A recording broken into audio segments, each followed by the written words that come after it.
The most important part of planting your garden is knowing how to start your seeds the right way. Today we're going to go over the biggest mistakes and the best tips that you can use to start your seeds like a pro.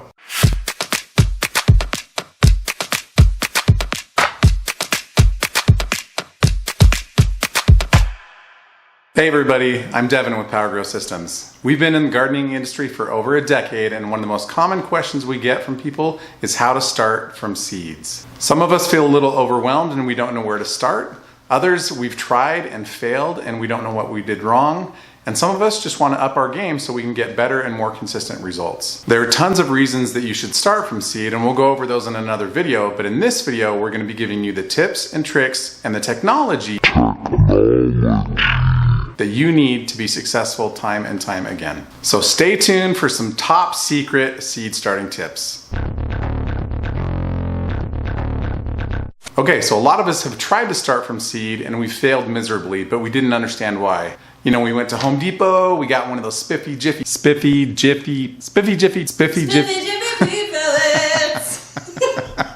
jiffy peat pellets. Spend a fortune on seeds, and we thought we were going to be a master gardener overnight. If that's been your experience, you are not alone. Here are the most common mistakes new gardeners make when starting from seed. Mistake number one is using a bad growing medium. A bad growing medium is going to have poor drainage, which is going to make your seeds cold and wet, and they're going to drown. Do you want to use soil from outside? Probably not a good idea. Soil from outside has really bad drainage. It can harbor pests and disease and can create a disaster when you're starting from seed.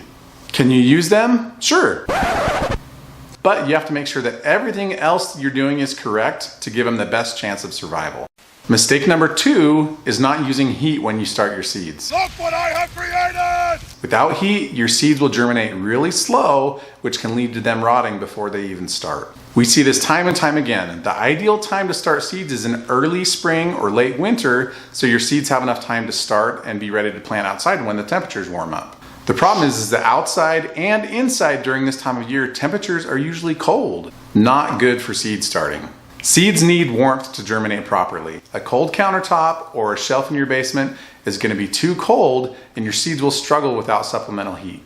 Mistake number three is overwatering your seeds. Overwatering is really common, especially with new gardeners. You want to baby those plants and make sure that they have plenty of water. But drowning your seedlings is a real problem, especially if you're using a poor growing medium. Mistake number four is not having enough light. Unless you have direct sun coming through your window for the majority of the day, a sunny window just isn't going to cut it. You're going to get plants that have to stretch too far towards the light. This exposes those tender stems to pests, breakage, and disease. Once your seeds pop up, they need some serious bright light. Now that we know what the most common problems are, let's fix them. Before we get into the tips and tools that we use, we know there are tons of ways that you can start seeds at home. We're not saying that our way is the best or that you have to go out and spend a bunch of money on products. We just want to share with you the concepts and ideas and some of the products that we use to be successful. If you want to check out any of the products in this video, we've put links in the description below. All right, let's get right into those tips. Tip number one is to have an awesome growing medium.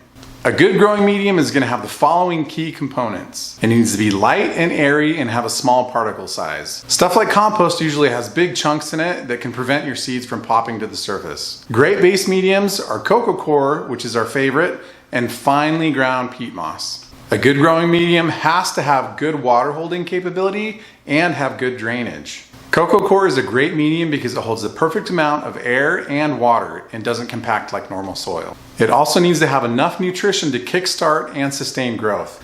Things like worm castings, beneficial microbes, trace minerals, and humic acid are all things that can supercharge your seedlings. If you want to see the seed starting mix that we use, check out the link in the description below. Tip number two is warmth. Seeds need warmth to germinate. Check out this chart. Most seeds germinate best at temperatures above 80 degrees. Is your countertop or house warmer than 80 degrees in late winter or early spring? If not, you're going to benefit tremendously by using a heat mat. Heat mats provide gentle bottom heat that's 10 to 20 degrees above the ambient room temperature. If you want precise control over the temperature in your seed starting mix, we really recommend investing in a heat mat thermostat with a remote probe. Check this out. Heat mat thermostats have a remote probe that is inserted into your growing medium right where your little babies are growing. This probe reads the temperatures from your soil and adjusts the heat of the mat to meet the exact temperature that you set. Tip number 3 is proper moisture and humidity. Seeds need consistent moisture to germinate properly. If you're not already using a humidity dome on your seed tray, do it. Using a dome will make a huge difference in your success. And if you follow this next trick, you won't even have to think about overwatering or underwatering your seedlings. Most seedling mixes are actually dry and hydrophobic, which means that they will actually repel water. The best way to prepare your growing medium is to pre-moisten your mix with warm water. Put it in a container and let it soak for a bit. Once it's soaked good, get a handful of your grow medium and squeeze out the water before putting it into your trays or your pots. Plant your seeds, cover the tray with the dome, and then don't touch it. Don't water it, don't open it to peek, just walk away. The dome will trap all the humidity and the moisture inside, and you will not have to water again until after your seeds pop. Tip number 4, let there be light. Bright light prevents legginess and stretching with your seedlings and gives them an excellent strong start. We already discussed how light from a window is typically not going to be strong enough for your seedlings. It's time for you to invest in a grow light. Seedlings aren't picky and you don't have to go out and buy really expensive grow lights, but your seedlings will need bright, strong light. We like to use LEDs because they put out a ton of light and they don't create a lot of heat, so we have more control using the heat map. If you're on a limited budget, don't worry. There's lots of inexpensive options. You just need to make sure that whatever light you choose is close enough to your plants to give them the light that they need, but not close enough to where you're going to start something on fire. The goal is to give those seedlings as much light as possible without overheating them. Tip number 5 is to follow the directions on your seed packet. I know it sounds kind of simple, but a lot of people will plant their seeds too deep, which will prevent them from coming up. If you follow the tips in this video, we guarantee that it will give you the tools you need to up your seed starting game and to experience more consistent and better seed starting results. If you enjoyed this video and you thought it was helpful, please make sure to hit the subscribe button, give us a nice thumbs up, and make sure to hit the bell. That way you'll be the first to know when we come out with a new video, and you'll be part of an elite group of gardeners who want to take their skills to the next level. Thanks for watching, and keep on growing.